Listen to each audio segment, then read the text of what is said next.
This is an attempt to discuss some of the basic and moreover not basic actually, a little bit intermediate level in Excel. So errors are one thing you need to correct. When the first line of slash double slashes comes, it is basically column width adjustment. That means that this is not actually properly covered, or the whole data, it cannot be, or whole numbers cannot be displayed in the cell. So you have to double click it and move it to the right, or double click it, then it automatically adjusts. Either click it and move to the right, or double click it, it will automatically adjust. The next one is a name error when there is an unrecognized text in a formula. Again, make sure that if you are using a text in Excel, you should be putting it under quotation marks. The next one is not answer. No answer, again, can be due to a text error. Excel cannot give you an answer. Again, reference error is invalid cell referencing. Many times you will be referencing it to a blank cell or something, and it will give up a reference error. Value error is wrong argument type or operand. The function is not correct. Numerical error is invalid numeric values like apostrophes or hyphen, things like that in the formula can result numeric errors. And division by zero error is again division by zero error. You cannot find an answer for zero. As I rightly pointed out, for if you are you have a cell which is not properly displayed, we can modify it with column width and row height to adjust, and so that you display the whole number to avoid the error. Another thing is that when you click on, you will see a error alert button, a yellow signal appears, and that one is actually showing what are the possible errors and how to fix it, or else you can even click on it and say ignore the error if you cannot find an error.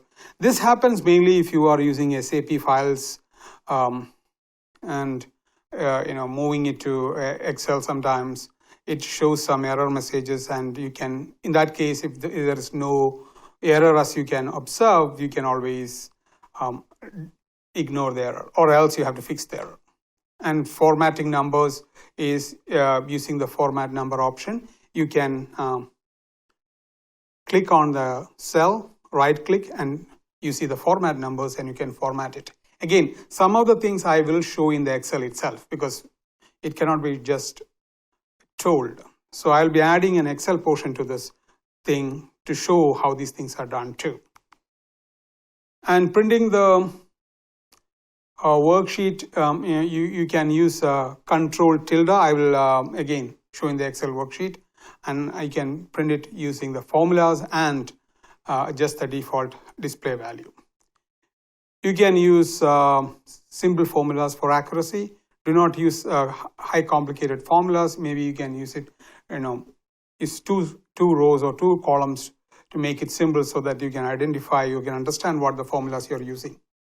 And always use references instead of values. When you type it, there's always an error chance. Or another problem is when you update the cell in the future, what will happen is it will not be showing updated values in the other if you're not using reference. So use references instead of typing in the values. And again, check accuracy formulas and understanding precision while display of values. One thing is when you are just copying or dragging towards the right a formula, it actually is something called relative referencing. You will get that value towards the right. So basically what you're saying is that you can copy using fill handle, and you can use as a relative referencing thing.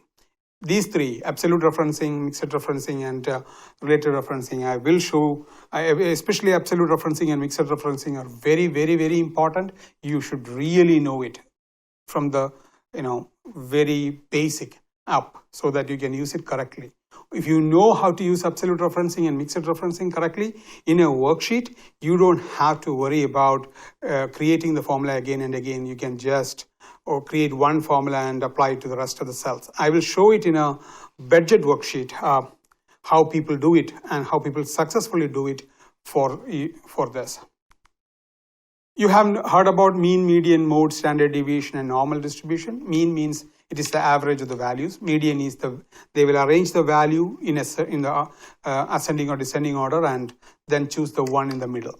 Mode is the one which is repeated most frequently. Standard deviation is how closely together are these values dispersed from the arithmetic mean and normal distribution. Here you can see that. The word, if you are sitting at the center, that is the mean value. And if you look at either side, that is 3 and 7, that is 2 standard deviation from the mean. And most of the values will fall into that category according to normal distribution. Most of the things happening, or most of the distribution, or the most important distribution is the normal distribution. Otherwise, we can find other distributions like Poisson and so on. Round function, you can actually use show decimal places according to your need, but in round function you are actually changing it to a set precision or to a certain number of digits. For example, I would say if you are rounding it 25.49 to 0, it is, since the 25.4 is actually not more than 25.5, or if it's more than 0.5, it will be rounding up to 26, but since it is less than 0.5, it will be rounding it to 25. Again, you can use negative to show it to a nearest 100 or nearest 10th. For example, if you're looking at 103, 320, 234 minus 2 means it will be looking at 103 first, 103,200, and then it will see whether it's 50 or above. If it was 50 or above, it would be 103,300. But here it will be less. 34 is less than 50, so it will be 103,200. So these are control. And when you are only showing certain decimal places using decreased decimal function or English decimal function, I will show it in the Excel sheet. That case, you will not be changing the value. But if you are using round function, you are actually changing the value. Remember that. When your only display is changed, you are not changing the value. When you are using the round function itself, you are changing the value. Again, you can copy paste using different things. You can just copy paste formulas or copy paste, numbers, etc. We will have again every argument has a function. Mean is, in this case, mean is equal to, we'll say average, and select the numbers. You will get the median, it is median, and mode is mode single, and standard deviation is stdev.s. So these functions you should know what function stands for which in the Excel. So here we are looking at average arithmetic mean average. You select the numbers. In median, you are median, you select the numbers. Mode, you are looking at mode in singular value, MODE, SNG, and the number 1, number 2, and standard deviation, stdev.s for the numbers. Freezing panes, I will also again show in Excel, because this is one function when you have large Excel files or Excel sheet, you want to keep the top row or first column or second column constant, so that you know what exactly, say if you are looking at the grade sheet, the name of the person will be kept constant, and you can move around to see the whole picture with whose grade is that is being shown all the time. You use something called freezing panes, and I also show that when I am using Excel. Use a comparison worksheet, places current values and historical values on a separate worksheet in the workbook side by side. So you can use that, because sometimes you want to know the performance, how it's changed over a period of time. You can always say historic values and current values. If is condition if function, I truly believe that you should know how to use this. I will be showing a sum if example and a nested if function, that is multiple if functions in one function. So I will show both that in your Excel in an Excel file to make you understand. Again, if in the if condition, you say the condition, you say what value should be put for true if it is true, and what value should be put if it is false. Again, we will do it in an Excel sheet to show how it's, again, remember, a sum if, count if, there are average if, there are a lot of if condition. Whatever the criteria you are going to tell Excel will give you an answer for that. I will show this example in the Excel sheet. I'm not going to deal with it right now.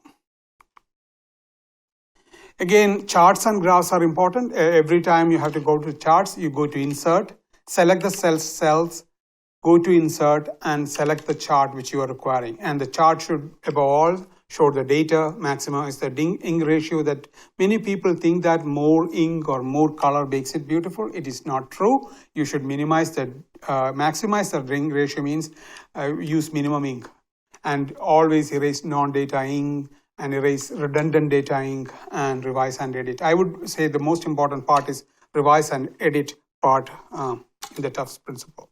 Again, above all, show the data, maximize the data ink ratio. Erase non-data ink means non-data is the part that decorates than more than informs. We don't need decoration, we need more simple graphs and charts. And redundant is that you are going to repeat the information. If you are using a column chart and in the left side it is showing how much it is, and you don't have to again write on the top of this column chart what is the number, because you can look at the corresponding y-axis and identify it by itself. And revising and edit, again, that is, you can always improve a chart or graph once it is formed, and I will show you how to do that too. Again, spark lines are small word-sized charts which is used. And this part is very, very important. Listen to me very carefully. Want to chart which chart to be used when. Many of the people think that they can use whatever chart they want to. No, it is not true. You have to use specific charts for specific reasons. Say, for example, you are going to a grocery shop. You have and you have a budget for frozen section. If you have a budget for, you know, fruit section and grocery, other things, you have three categories, right? Frozen, groceries, and what is the next one? Fruits and vegetables, or whatever it is. So basically we have three sections. Then that you are comparing the cost or the value across categories, you will be using column chart. Or bar chart. I repeat, when you're comparing values across categories, you will be using column chart or bar chart. Line chart is display trends over category. That is basically you are looking at what is your expenditure from January to the December. You are looking at the trend, and that you use a line chart and area chart. And for the pie chart, I would say you will use for contribution. For example, you have certain amount of money coming to the your bank account every month. I would say if you have around 2,000 or 3,000 or 5,000, whatever it is, then you know that how much you will be using for paying off the credit cards, how much you will be using it to pay the rent, how much you will be using to pay the bills, how much you are saving. You are looking at the contribution part. So that case, the whole thing will add up to 100%. So you will be having a budget. Then we will know if you do that. I do that always. And then I know if I'm saying that I'm using a 2,000 budget for or 1,500 budget for the all the credit cards. Then if it goes beyond 1,500, I can understand that I'm using more than the share I should be using for that month. So that is basically what it shows.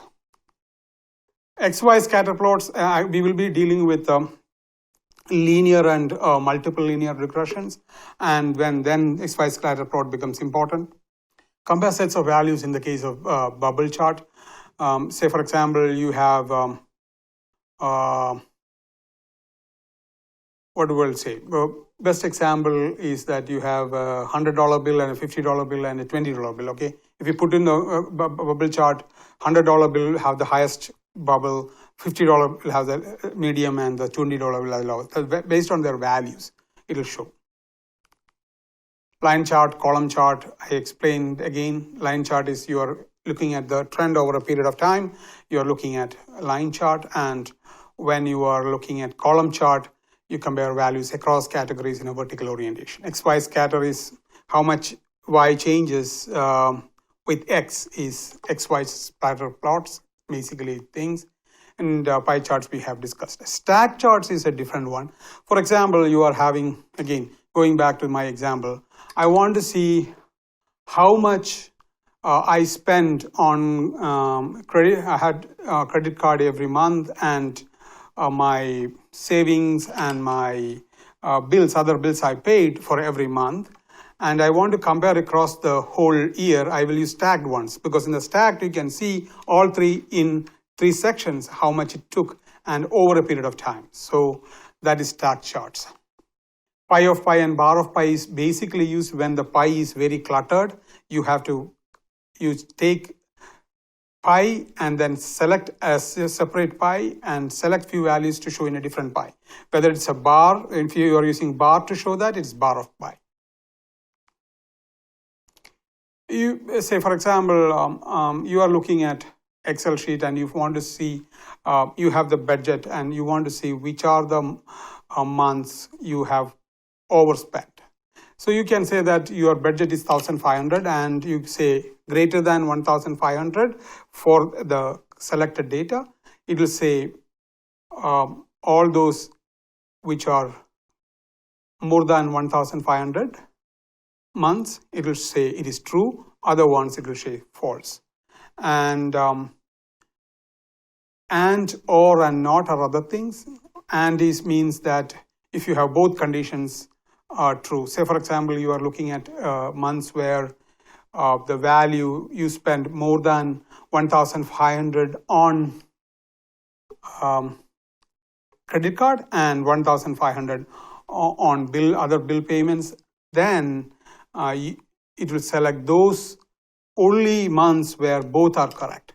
But if you are looking at 1,500 credit card bill or 1,500 other bill part or other expenses, then if either one of this is true, say in that month, if the credit card is more than 500 or the payment or the bill is more than 1,500, you will get true. And again, if it is false, it is not true. So it is saying that these months you did both. Then you say not, have not done correctly. Then you can use not function to specify that. Or I could not keep the cost under control. Again, true or false, I talked about. Equal to, say, for example, 3 plus 5 is equal to 8. Is it true? Yes. Not equal to is basically greater than or equal to symbol. Sum of 3, 7 not or greater than or equal to 10. Sum of 3 and 7 is actually 10. You know that. It is not equal to 10 means that argument is false. Greater than 100, say greater than is another operator. Is equal to 100 greater than max 5, 10, 20. 100 is greater than max 5, 10, 20 is maximum is 20. 100 greater than 20. Yes, it is true. And so on. And I will show conditional formatting in Excel, bars, color scales. And one of the important things you should also remember is about VLOOKUP and HLOOKUP. And I will show an example in Excel. VLOOKUP is basically we have a data table, and we have from the data table you are looking for a value, and that is your lookup value. Say, for example, you are buying tennis balls, and if you're going to buy one anywhere between 0 and 50, you pay a price 2.1, and 50 to 100 you pay 2. You now show that Excel that lookup value you are buying around 100 2, then Excel will go and check for the right price and tell you. This is very important for large worksheet. If only 2 or 3 are there, you don't have to worry much about it.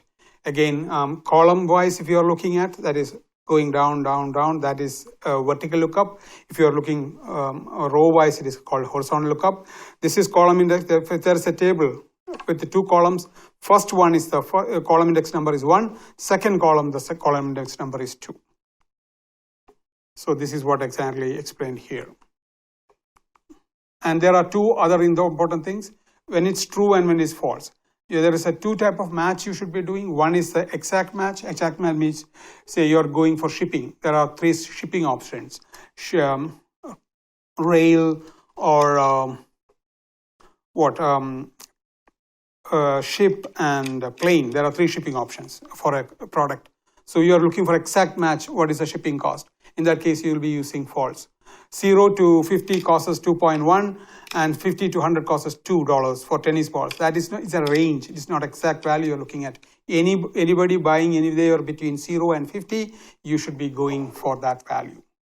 So you will be using true and false there. Again, I will show you an example.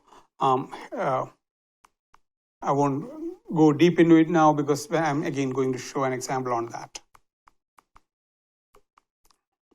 Again, pivot table is one more thing which you will be using many times in your managerial life.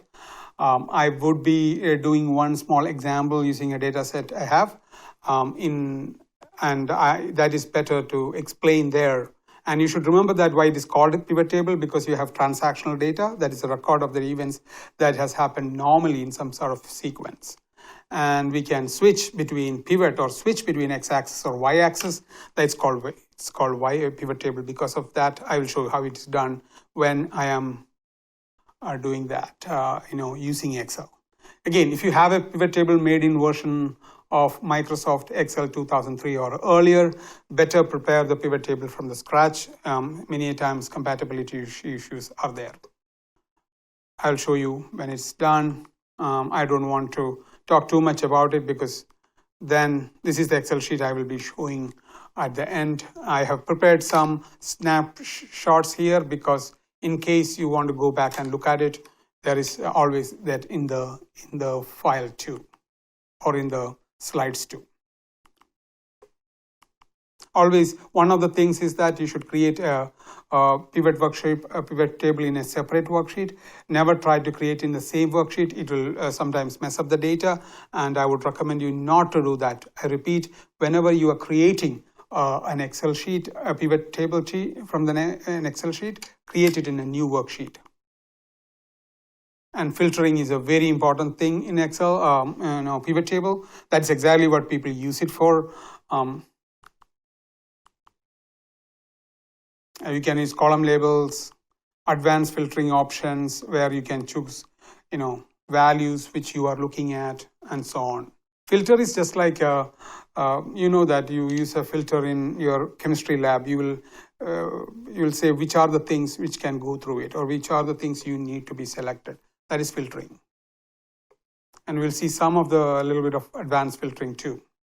Again, nesting is important. Say, for example, if I am creating a grade sheet for you, what I do is I don't go and manually calculate it. I just create a nested if function, and I will show you how I do it, because nested if function is having a lot of, say, for example, anybody who is, if it's a 600 point scale, anything greater than 540 is an A, anything 480 to 539 is B, 420 to 479 is C, 360 to 419 is D, below 359 is F.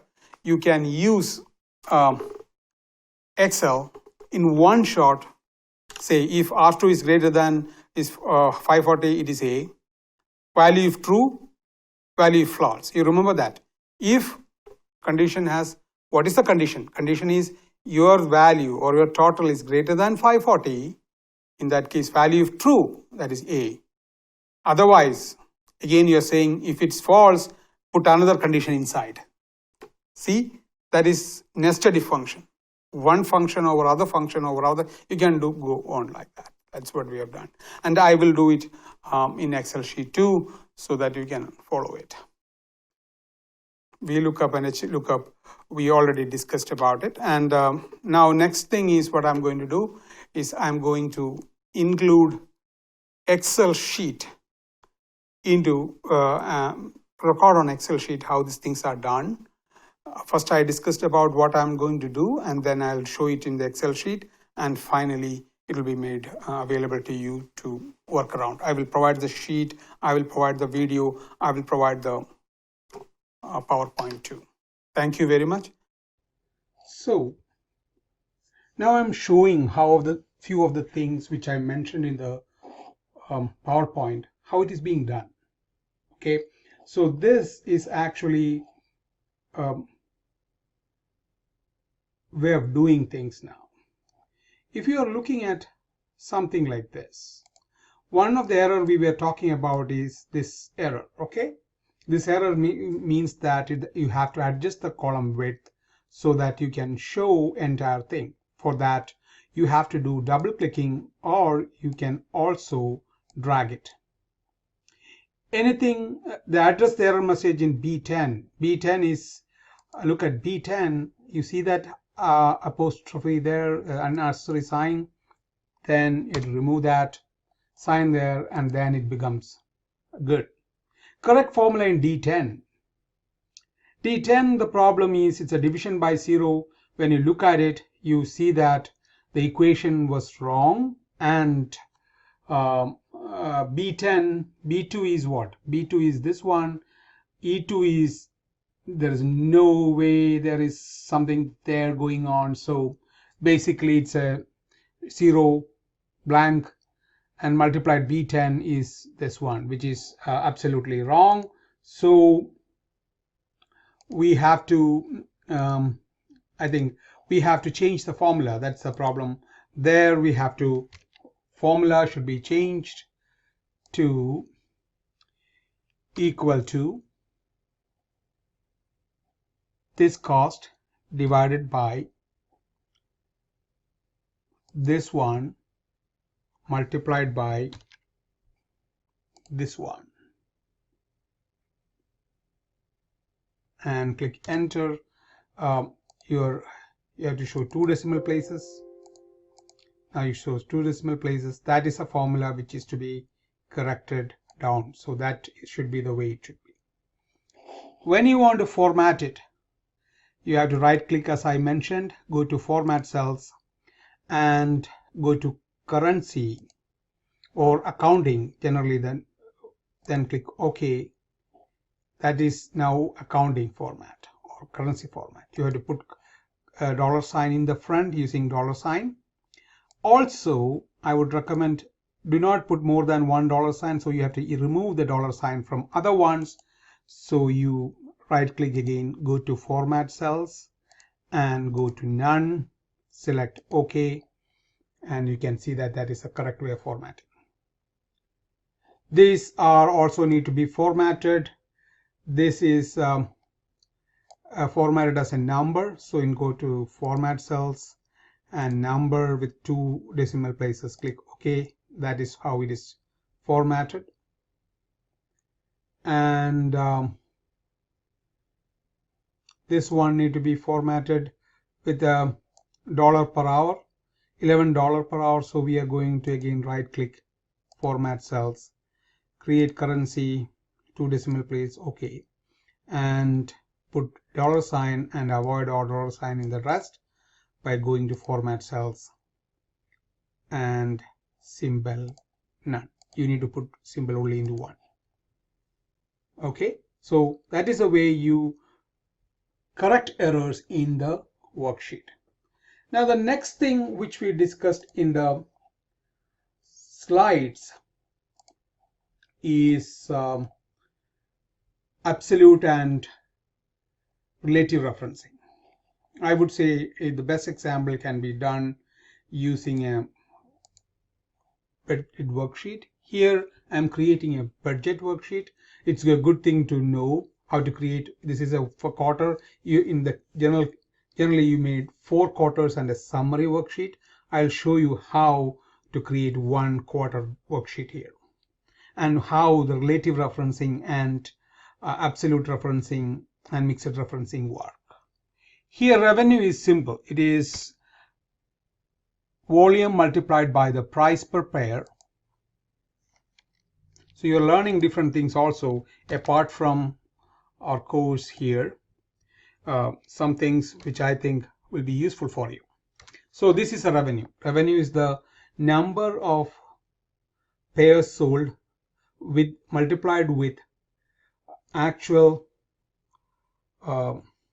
cost of it. So that is And once you do, you can drag it towards the right, that is relative referencing. Now what Excel will do is, in the first case it is C5 into 6 C6, in the second case it is D5 into D6, and the third case it is E5 into E6. So you drag here plus sign and drag it towards the right. That is how you use relative referencing. Now the second part is what is the mixed referencing and what is absolute referencing. You see, the material cost for the low priced option is equal to number of shoes per pair is always going to be 2. Everybody is going to buy two pairs of shoes every time they are going to buy. So I am selecting that. It is the total cost is that 2 pairs multiplied by the material cost, this one, multiplied by number of pairs sold, that is 1000, and that is how you got that value. That is, the cost of low priced option is materials cost is material multiplied by how many shoes and how many pairs of shoes sold, and in one pair there is 2. One thing you have to notice is that everybody buys shoes in pairs, and so that value should be absolute. This value, that is material cost, in this column you should take the direct labor cost, in this column you should take overhead cost. So B11, the next formula should be C11,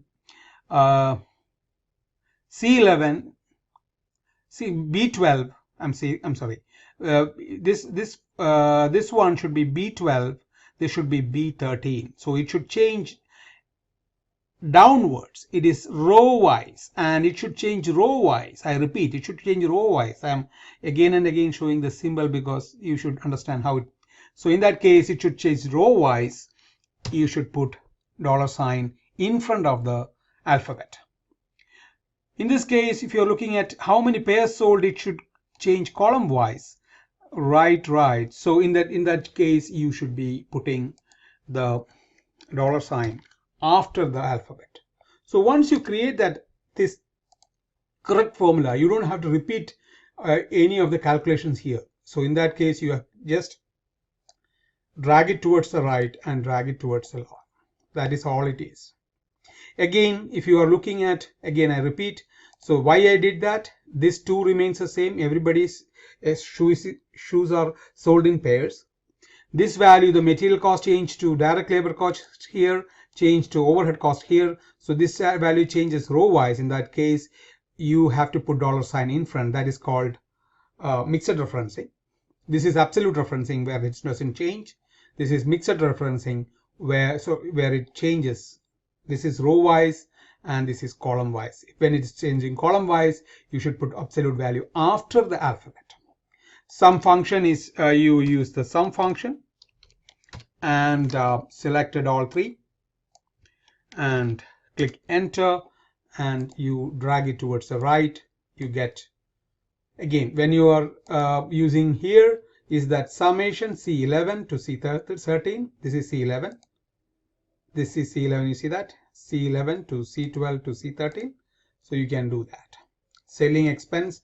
One more time I'm explaining it. This value remains constant multiplied by what is the expense multiplied by how much you sold. So that is here. I repeat, this value B1 remains the same. So it is $B, $1 multiplied by $B16, because it is going, supposedly if there was another one, you should be changing it downwards. So you have to put $sign in front of it.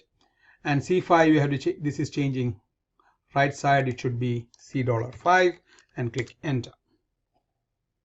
Again, if you are any questions, there are a lot of other YouTube videos on mixed referencing, relative referencing, and absolute referencing. You are welcome to do that.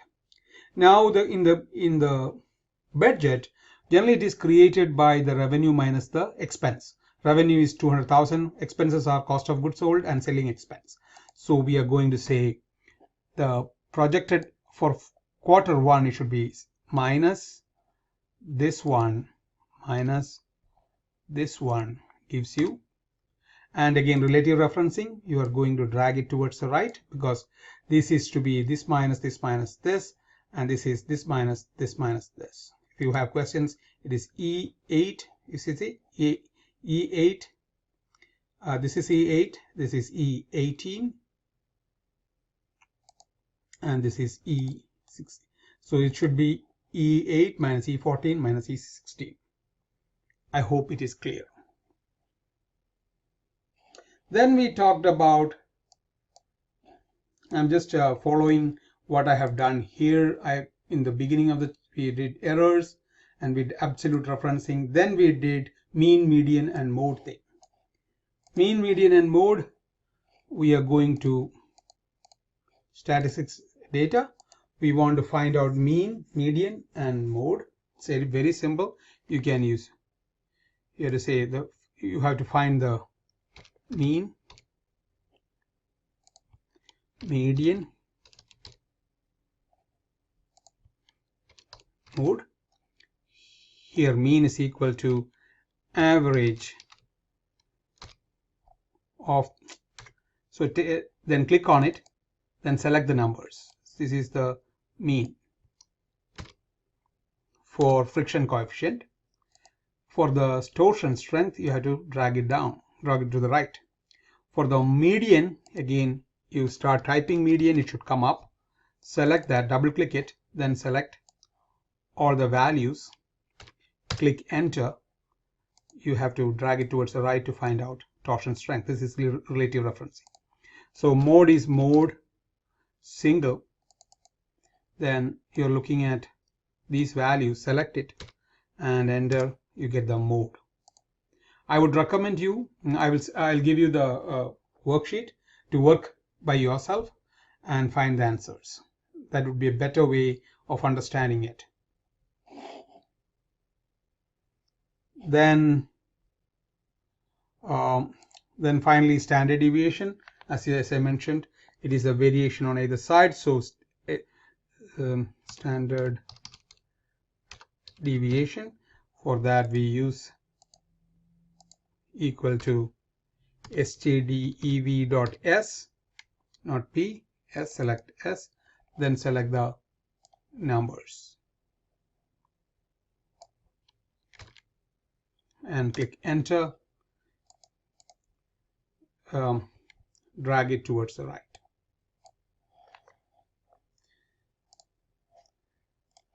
Then we talked about round function.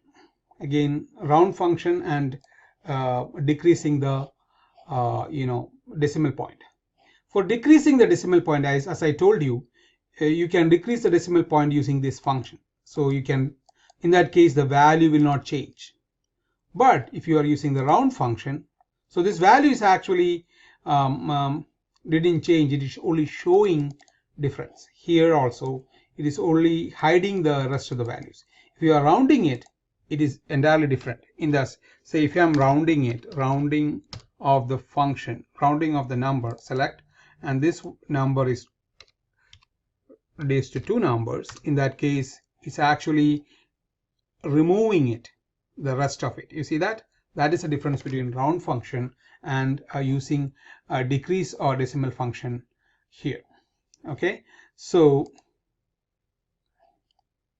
that is one of the things you should be knowing very clearly when you're doing round function. Then we talked about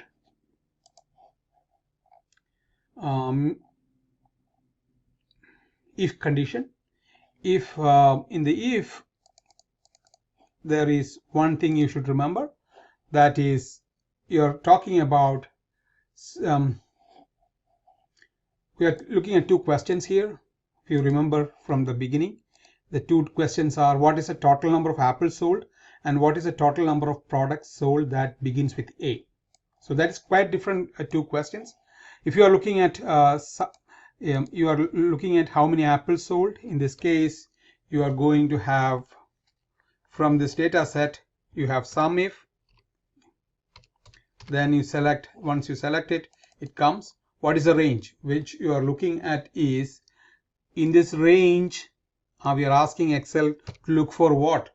you look for apples,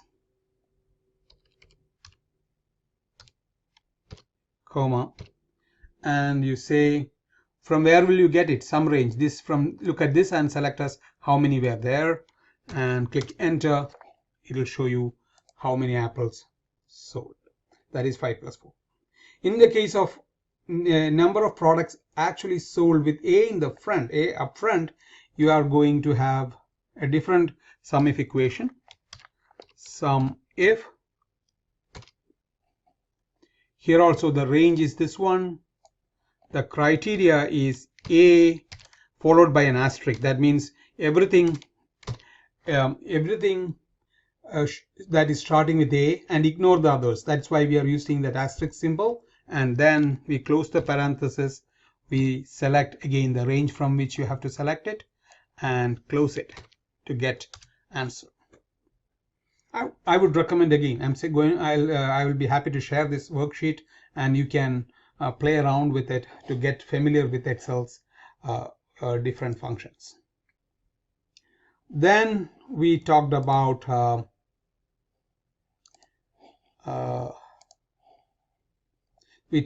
sum if. Then we talked about Excel sheet for drawing the charts and various chart types and so on. So I'm going to show you how it is being done now. So in this case, I'm going to show how it is being done. As I told you very clearly, you have to select. This is US population, so I'm going to US population, and this is the under 19, under 14, 14 to 17, different type of age category buying camping equipment. I'm going to select, always select the data first, go to insert, go to charts, and don't look at recommended charts, go to all charts. You know which one is this category because we are comparing categories, so we should be using column chart. And if you want a different color for each, you have to select that, and you see this. Now we know how much US population various categories are buying this product. And then you have to change the chart title to camping equipments, equipment purchases.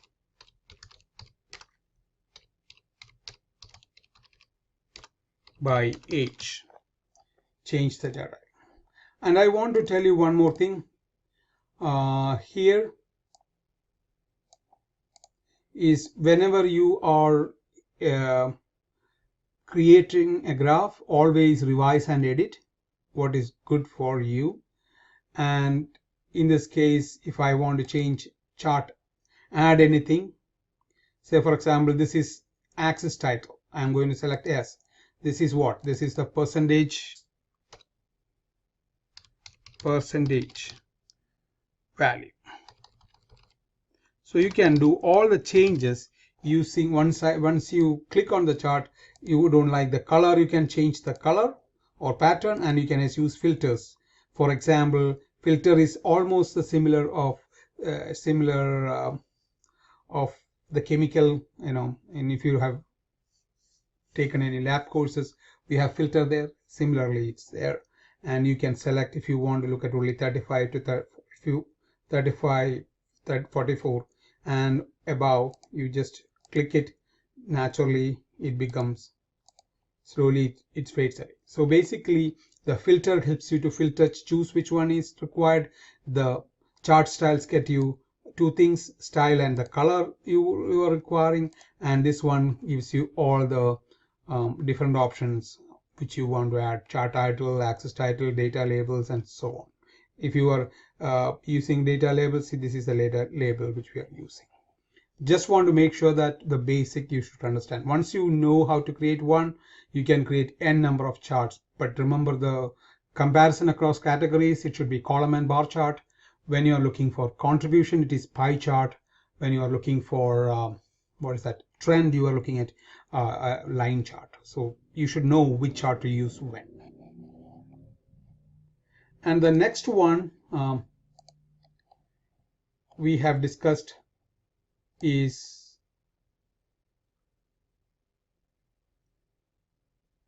lookup tables, VLOOKUP function, HLOOKUP function, and formatting part. Let's do that next. Okay, lookup table, it's pretty simple, not that simple I would say, but it's pretty easy to do if you know it correctly.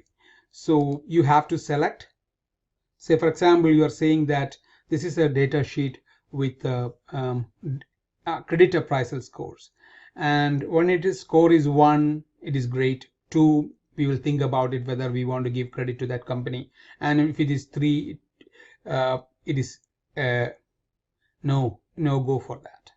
If we are going to decide that in the conditional formatting, you have to select this data set, go to home and go to conditional formatting and use icon sets. You're going to put an icon set like this. When you put an icon set, what happens is that generally it will not be in the right way. You have to right click it, manage the rules, conditional formatting and manage rules. In that I am going to edit the rule. I'm going to say when the value is 3 or higher, it's actually a downside. When it is between 2, it is, and when it is less than 2, that is 1, it is going up. So you select it, click apply, it will change. So you have to change and manipulate it once it is done. The next one which we discussed was rules. Rules is basically another one. Say if you are saying that I am going to say that I will only consider doing business with a company which is having more than net worth of $4 million. So I am going to create a rule here. So the rule is I am going to do business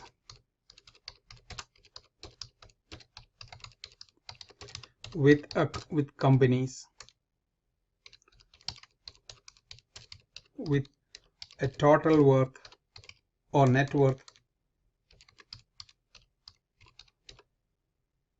more than $1 million. Say let us $1 million. Okay, so in my rule is I'm going to do business only with companies with more than $1 million. In that case, what my rule is equal to this value greater than $1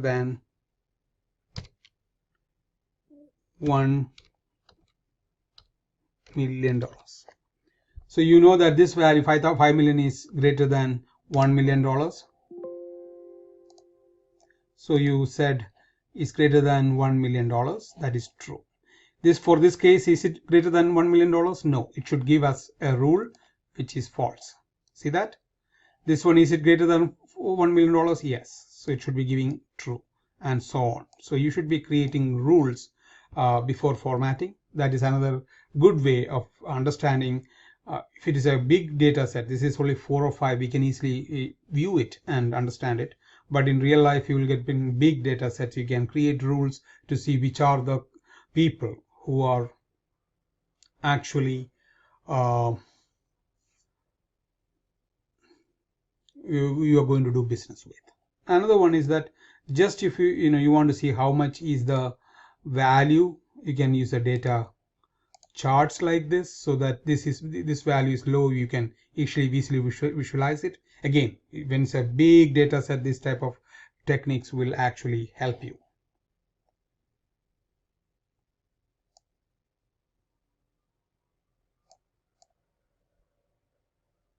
The next one is VLOOKUP and HLOOKUP. I will just show you that the next. Okay, HLOOKUP and VLOOKUP. As I told you, we can have to create either vertical tables. This is column wise, or you can create, horizontal table row wise. This is the column index number 1, this is column index number 2, this is the row index number 1, row index number 2. Unit price, if you're looking at unit price for this case, you are saying that Excel go and look up the VLOOKUP. In this case it's a VLOOKUP because it's a vertical table. Excel, we are going to say Excel go and do VLOOKUP. When VLOOKUP is clicked, you have to create the lookup value for the quantity D14. How much I have to pay? That is 240, which is the lookup table. From this table, please look out for that value. And then what is the column index number? Column index number is, this is 1, this is 2. Where is the value? It is in the second column, so that is 2. And what is the range? Again, if it is an exact match, like you are looking for truck, what is the shipping cost? Rail, it is false. And when you are bringing the range, you should be putting true. So it is an approximate match, not exact match. Click enter. So one more thing, you remember this table is not going to change. If it is not going to change, you have to put absolute referencing. That is A dollar, A $7. That is absolute referencing is putting $sign in the front and followed by that, and click enter. You get that value. What is that? How the Excel calculated? Excel looked at this thing and decided this value is 240 or more, and in this case you can select 2. It is selected 2. You understood? So if it's a big table, it's very, for 4 or 5 things you don't have to create one. But if you are going to a big order in your hospital, you can use VLOOKUP and HLOOKUP to look at the price table and then to select which price you have to pay. And then you have to drag it down, and Excel will actually, the total price in this case is what? Unit price multiplied by the quantity. So D14 into E14. So that is the total price. Okay. If you are looking at shipping, unit shipping cost is, you are looking for either shipping cost is based on the method and the discount. So let us look at just the total shipping alone. I don't want to get too much confusing here. Just look at one at a time. First thing, you have to look at unit shipping. Shipping is based on the method you choose. This is the method you chose. This is the worksheet. Is it vertical lookup? Yes. 1, 2 columns. So you're going to create equal to VLOOKUP, and first one is you're looking for the shipping method, comma. The table is this one, and again this table is not going to change. You put $D, $7, $E, $10, and what is the column index number? This is the first column, this is the second column. Second column gives you the value, so it's a 2 followed by, is it an approximate match or exact match? It's exact match. You're looking for truck, rail, ship, or customer. So in this case you are going to false, exact match. Select false and click enter. Excel will give you 0.20 because this is rail. And if you drag it down, you will see that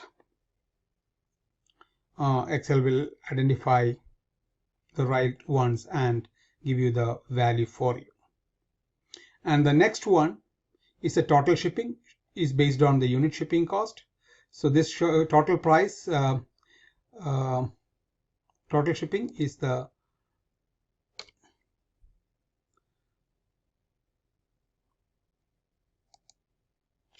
total price, total unit ship, and multiplied by the unit shipping.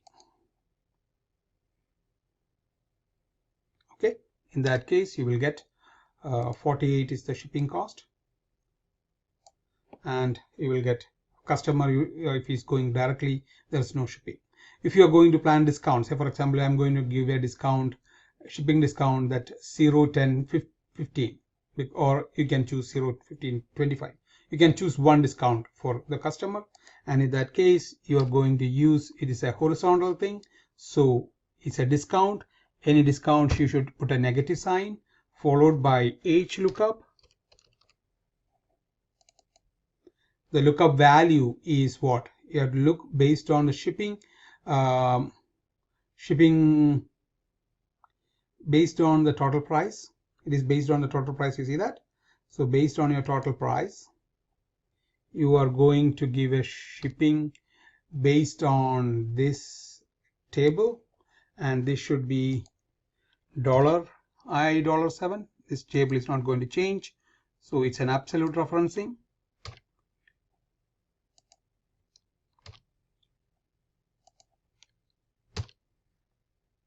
Followed by the index number. If you're going to shipping discount 1, this is the second number. If you're going to choose shipping discount 2, it is 2. So I'm going to choose shipping discount 2. It is going to be third one, third row, first row, second row, third row. And finally, are you going for exact match or approximate match? Exactly, it is not an exact match. Anywhere between 0 to 300 you get a discount, and 300 to 1000 you get a discount, and 1000 and more you get a discount. So you have to take approximate match. So I'm going to take true. Click enter. That is a discount you're going to, and again, this is the discount for 1 unit. You have to multiply by how many unit you are going to buy.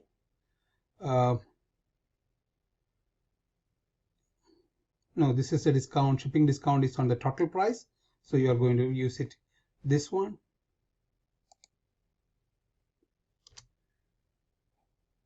Price, that is $48, and accordingly you have to select.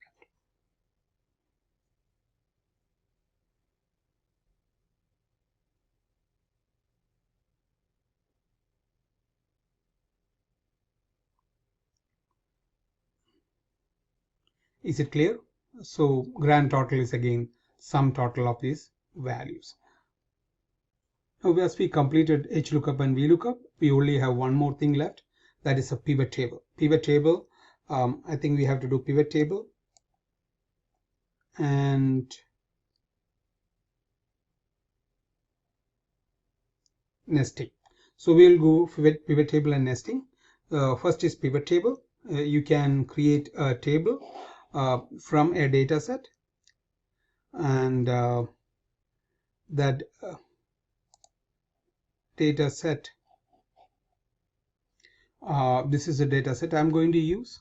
It is pretty simple to create pivot table.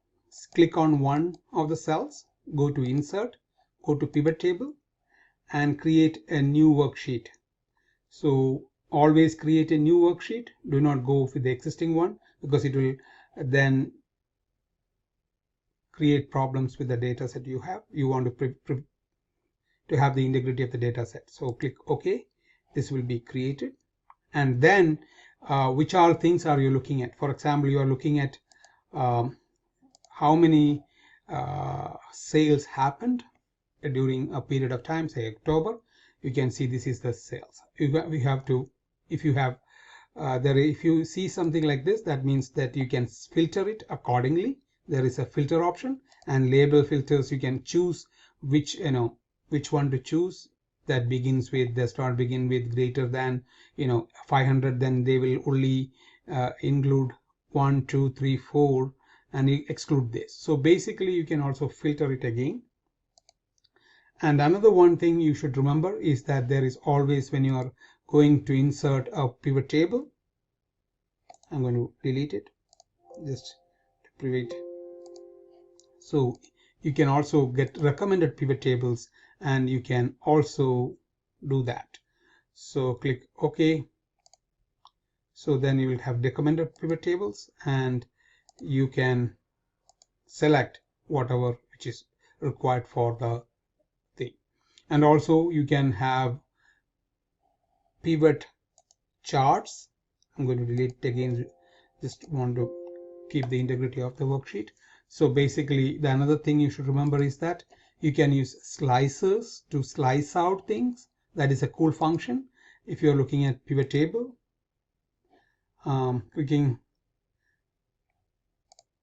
you're creating slices, and you can select, say for example, if you're creating pivot table with this one, pivot table, new worksheet, click OK, and then you can use insert slicer, and you can also use slicer to create pivot table. And again, the main idea is pivot table is used to select things based on your criteria. You want to find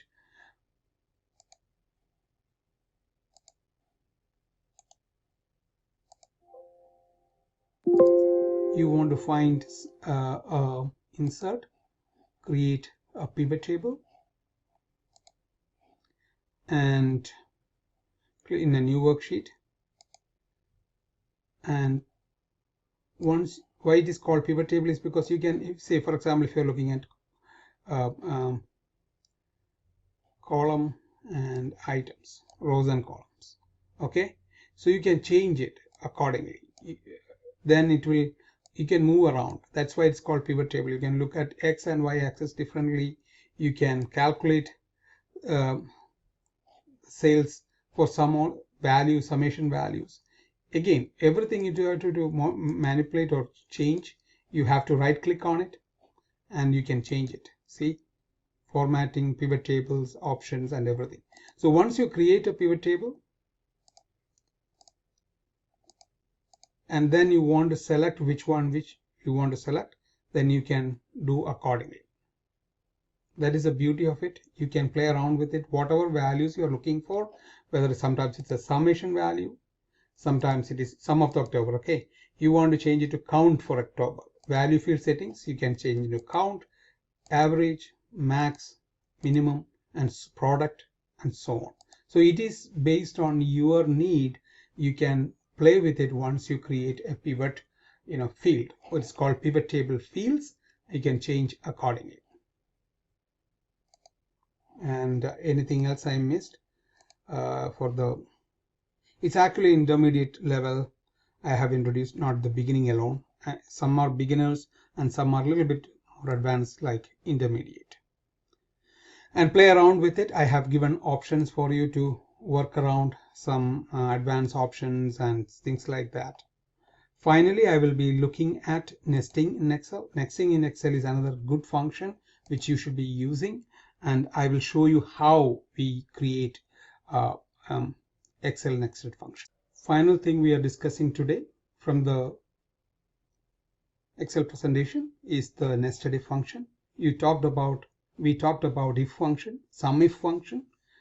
Remember the apple case, how much apple is there from the list.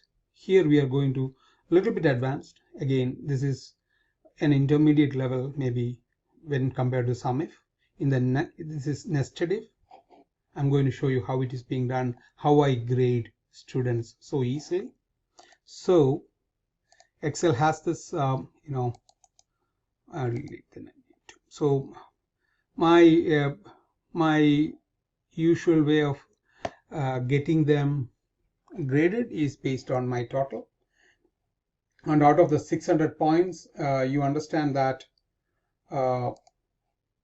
anything for 540 to 600 is A, 480 to 539 is B, 420 to 479 is C, 360 to 419 is D, and below 359 is F. So I'm going to do that pretty easily. So I'm going to say that Excel will, if is the function which we'll be using, if this value, which value? If this value is greater than or equal to 540, what is my grade? What will I give you? Value if true, what is the value? I will give them an A grade, right? I mean A capital. Value if false, again I'm starting another if again. Why it is called nested? Because I'm going to create another if for false. If it is false, again, if this value, so it is a value is q2. Again, your references should be right. Okay, so if this value is greater than or equal to 480, greater than or equal to 480, I will give again anything which is not number should be given in quotation marks. I will give B. For the next one, again I start another if statement. If, so that one, if this value is greater than or equal to 420, I will give a grade what C, comma, if again the value for the false is, if again I start another if statement, if this value is greater than or equal to, greater than or equal to what, equal to 360, I will give them a D,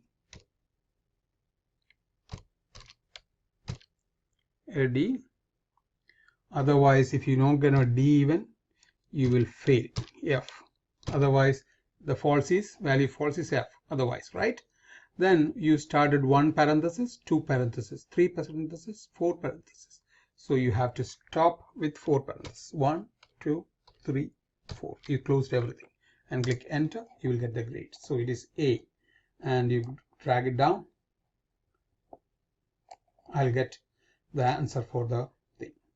Moreover, if I want to find that just a pass or fail, whether they passed or failed is as a rule, you can say that